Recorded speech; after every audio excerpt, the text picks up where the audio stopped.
Assalamualaikum warahmatullahi wabarakatuh. Selamat pagi Baraya Priangan TV. Bertemu lagi dengan saya Rosmayanti di program Ulas Berita Pagi. Hari ini kita akan mengulas beragam informasi dan berita terkini di edisi Jumat 17 Januari 2025.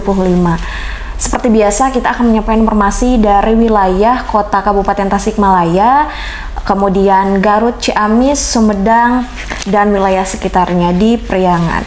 Oke, langsung saja di halaman pertama, ini dari Tasikmalaya. Tertulis bahwa ada informasi mengenai lapas Tasik akan direlokasi. Artinya relokasi ini adalah proses pemindahan. Karena apa? Baraya Priangan TV. Di sini tertulis bahwa daya tampung 88 orang namun dihuni oleh 429 warga binaan. Oke, saya akan baca beritanya.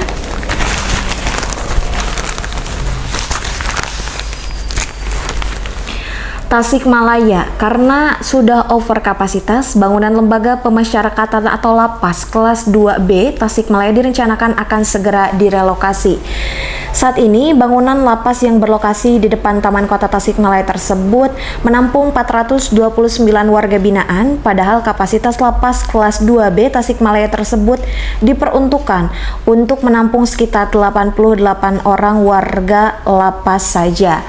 Nah, dari informasi ini, kalau melihat kata direlokasi artinya bahwa lapas yang berada di tengah kota atau di taman kota ini akan sedang dalam proses pemindahan karena memang daya tampung warga binaan di sana hanya diperuntukkan untuk 88 orang saja. Namun saat ini warga binaan yang ada itu sekitar 429 orang sehingga melebihi kapasitas yang ada. Makanya akan ada perencanaan bahwa lapas tersebut akan direlokasi. Nah, kita lanjut ke berita berikutnya. Di sini ada informasi masih dari Tasikmalaya. Miris, gadis di bawah umur gantung diri. Ini adalah informasi yang cukup tragis karena menimbulkan banyak pertanyaan. Kalau misalnya kita tidak membaca beritanya sampai akhir, kenapa kok bisa gitu ya? Gadis di bawah umur gantung diri. Kita baca beritanya. Di sini tertulis bahwa seorang anak di bawah umur di Kecamatan Pasirwargi, Kabupaten Garut. Oh, ternyata ini di Garut ya. Di Garut nekat mengakhiri hidupnya dengan cara gantung diri. Pemicunya itu sepele, hanya gara-gara dilarang main handphone atau HP oleh ibunya. Ini menarik nih. Kita lanjut. Informasi yang dihimpun peristiwa tragis itu terjadi pada salah satu warga di wilayah Kecamatan Pasirwargi, Garut. Korban tersebut saja baru berusia 14 tahun. Nah, ini adalah informasi yang tragis sekali bagaimana hari ini dengan perilaku dari orang tua yang sebetulnya tujuannya itu untuk bisa memberikan waktu mungkin ya yang tepat kepada anak-anaknya supaya bisa menggunakan gadget sesuai dengan usia yang seharusnya. Ini di usia 14 tahun sudah nekat bunuh diri cuman gara-gara dilarang menggunakan gadget oleh orang tuanya. Ini sangat miris sekali. Dan di sini masih dilanjut. Terlebih selama ini korban dikenal sebagai warga atau seorang anak yang baik, penurut. Bahkan korban yang sudah tak sekolah ini sering membantu ibunya bekerja mengupas kentang milik salah seorang bandar di kampung tersebut. Nah, Baraya Priangan TV, kalau misalkan kita melihat transformasi digital di era saat ini, memang sebetulnya dengan hadirnya gadget itu sangat menguntungkan. Tapi juga kalau misalkan diperuntukkan dan dipergunakan di luar ketentuan yang seharusnya, itu juga sebetulnya akan menimbulkan dampak negatif. Apalagi misalkan ketika anak-anak di bawah umur, katakanlah belum waktunya ya untuk bisa sering memegang gadget, itu pasti akan memberikan dampak yang negatif. Bahkan katakanlah belum saja gitu kan di usia yang seharusnya, ketika sudah ada larangan, si anak sudah bereaksi negatif gitu dengan sampai mau bunuh diri. Ini tidak patut sekali untuk dicontoh ya untuk seluruh Baraya Priangan TV. Kita lanjut lagi, masih di informasi yang sama, tapi kita akan lanjut dulu ke berita wilayah Garut dan Sumedang.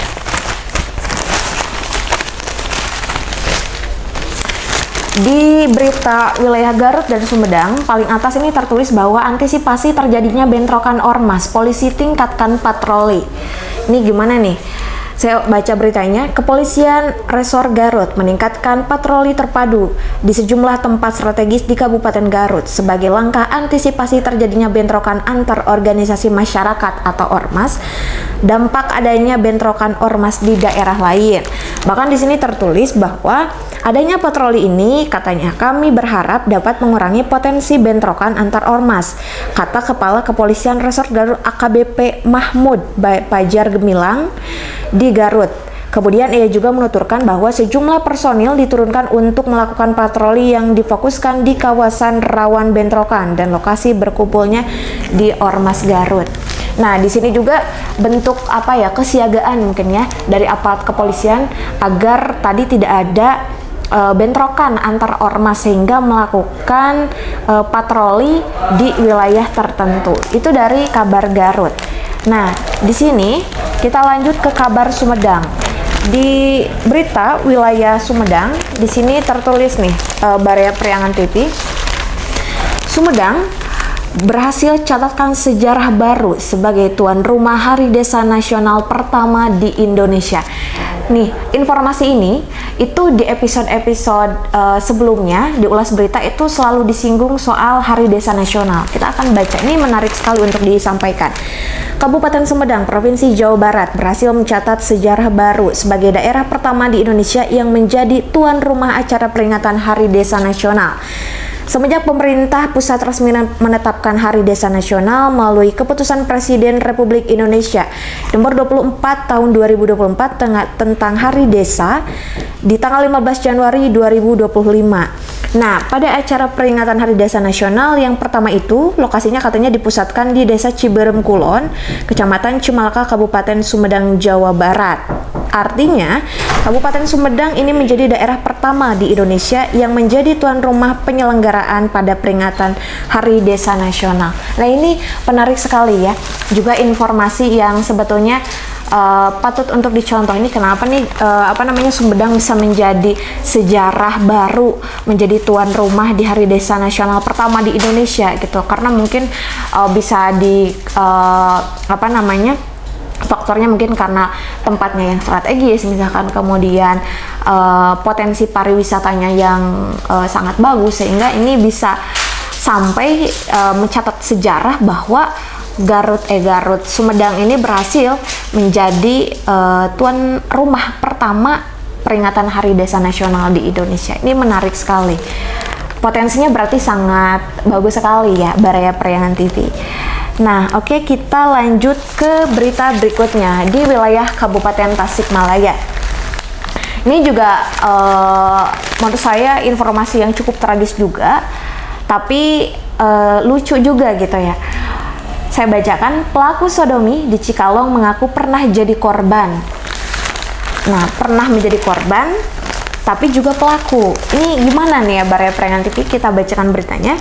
Sebuah kisah lain terungkap di balik kasus sodomi yang terjadi di Kecamatan Cikalong, Kabupaten Tasikmalaya. Seorang pelaku yang tega menyodomi dua bocah laki-laki mengaku menyimpan luka mendalam di masa lalunya. Ia mengaku pernah menjadi korban tindakan serupa pada saat masa kecilnya. Nah, kalau misalkan kita mendengar informasi yang barusan, dulu pelaku pernah menjadi korban dalam tindakan sodomi. Hari ini korban menjadi pelaku dalam aktivitas atau kegiatan tersebut. Ini miris sekali ya. Mungkin ada trauma mendalam dari psikis si pelaku yang dulunya pernah menjadi korban dan kini menjadi pelaku. Saya rasa ini juga tidak patut untuk dicontoh ya, Baraya Priangan TV, karena memang berawal dari rasa dendam dan traumatis sehingga menimbulkan tindakan negatif di masa yang akan datang, semacam berita yang barusan sudah saya sampaikan. Oke, kita lanjut. Di sini ada lagi informasi. Sejumlah saksi telah diperiksa dalam kasus ruda paksa balita usia 5 tahun. Saya bacakan.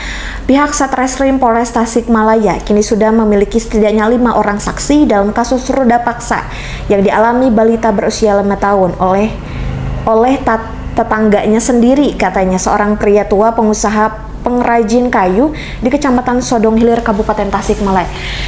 Saya kira ya, Baraya Priangan TV, bahwa semacam tindakan sodomi ini hanya terjadi pada anak-anak atau misalkan usia remaja. Ini balita 5 tahun loh, Baraya Priangan TV itu sudah menjadi korban. Miris sekali ya.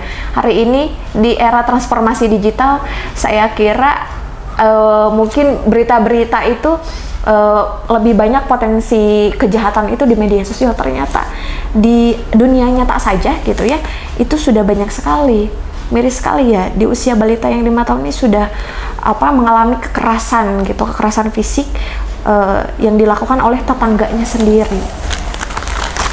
Semoga dengan adanya berita atau informasi ini kita menjadi masyarakat yang lebih bijak gitu ya ke depannya.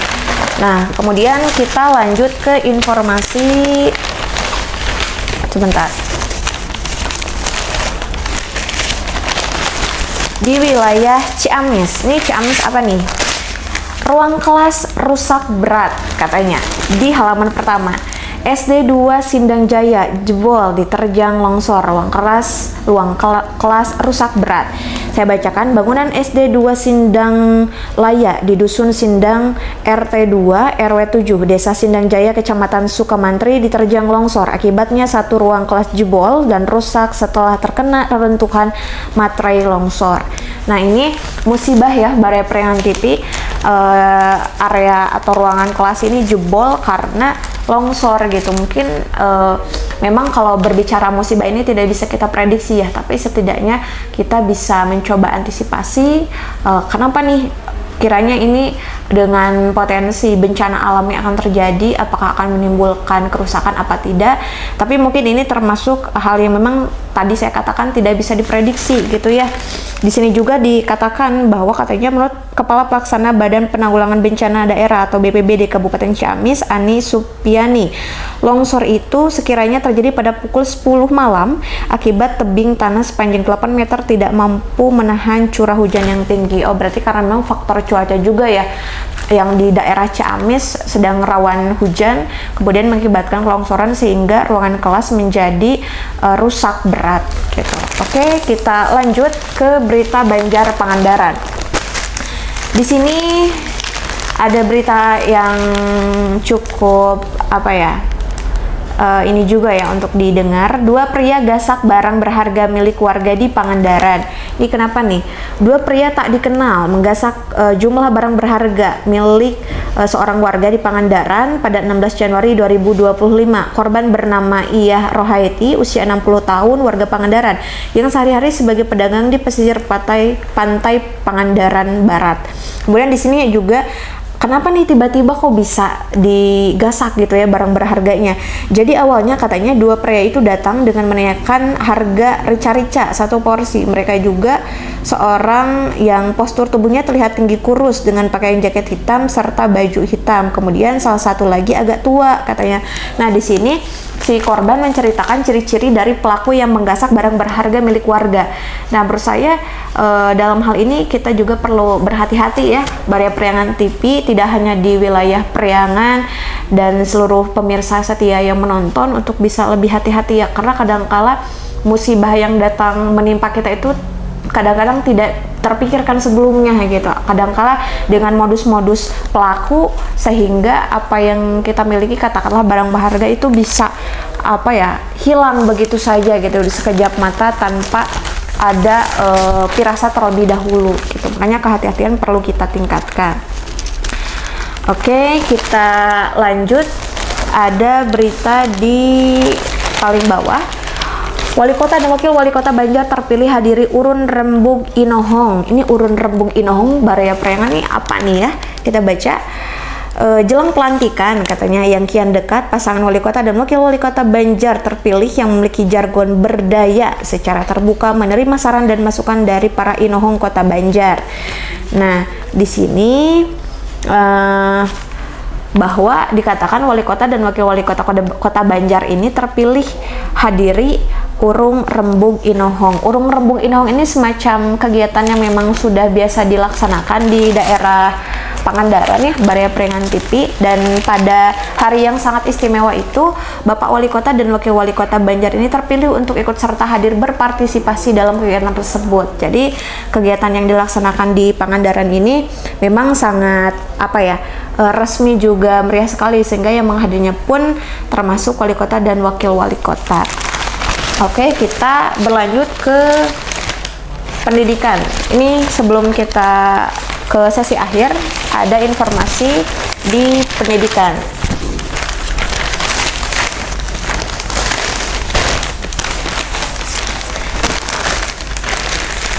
Wamenkomdigi ingatkan hadirnya kecerdasan artifisial yang kian pintar.